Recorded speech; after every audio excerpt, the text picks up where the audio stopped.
জুবিন গাৰ্গৰ ৰহস্যজনক মৃত্যুক লৈ এতিয়াও শোকত ম্ৰিয়মান হৈ আছে ৰাজ্যবাসী। প্ৰাণৰ শিল্পীজনক অকালতে হেৰুৱাই শোকস্তব্ধ সমগ্ৰ ৰাজ্যবাসী। আৰু পাল্মি বৰঠাকুৰে, জুবিন গাৰ্গৰ ভগ্নী পাল্মি বৰঠাকুৰে আজি ফেচবুকত এটা বিশেষ পোষ্ট কৰিছে। তোক সকলোৱে শেষ কৰি পেলালে, তই সকলোকে বিশ্বাস কৰিলি, তোক সকলোৱে শেষ কৰি পেলালে। কেতিয়াবা বন্ধুৰ ৰূপত, কেতিয়াবা আত্মীয়ৰ বেশত তোক শেষ কৰিলে সকলোৱে। 19 ছেপ্টেম্বৰৰ দিনাও এৰি পঠিয়ালে। সামাজিক মাধ্যমত ভগ্নী পাল্মি বৰঠাকুৰে কিদৰে বিশেষ পোষ্ট কৰিছে, আৱেগ ভৰা পোষ্ট কৰিছে জানাৰ চেষ্টা কৰে। তই সকলোকে বিশ্বাস কৰিলি, কিন্তু তোক সকলোৱে ব্যৱহাৰ কৰিলে।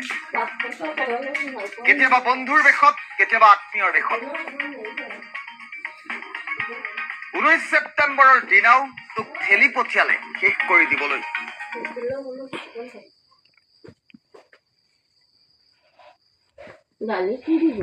মৃত্যুৰ পিৰিতি এতিয়াও ক্ষান্ত হোৱা নাই সেই স্বাৰ্থৰ খেলখন। পাল্মি বৰঠাকুৰৰ এটা বিশেষ পোষ্ট, আমি মাথো সৰ্বশান্ত হৈছো আৰু নেখেলিবা, এইদৰে মন্তব্য কৰিছে। জুবিন গাৰ্গৰ ৰহস্যজনক মৃত্যুক লৈ বিশেষ পোষ্ট কৰিছে ভগ্নী পাল্মি বৰঠাকুৰে। তই সকলোকে বিশ্বাস কৰিলি, কিন্তু তোক সকলোৱে মাথো ব্যৱহাৰ আৰু ব্যৱহাৰ কৰিলি। কেতিয়াবা বন্ধুৰ বেশত, কেতিয়াবা আত্মীয়ৰ বেশত। 19 ছেপ্টেম্বৰৰ দিনাও তোক ঠেলি পঠিয়ালে শেষ কৰি দিবলৈ। ভগ্নী পাল্মি বৰঠাকুৰৰ এই বিশেষ পোষ্টটোৰ পাছতে এতিয়া ৰাজ্যজুৰি ব্যাপক চৰ্চা চলিছে। আমি পোনে পোনে ভগ্নী পাল্মি বৰঠাকুৰৰ সেই বিশেষ পোষ্টটো এই মুহূৰ্তত দেখুওৱাৰ চেষ্টা কৰিম।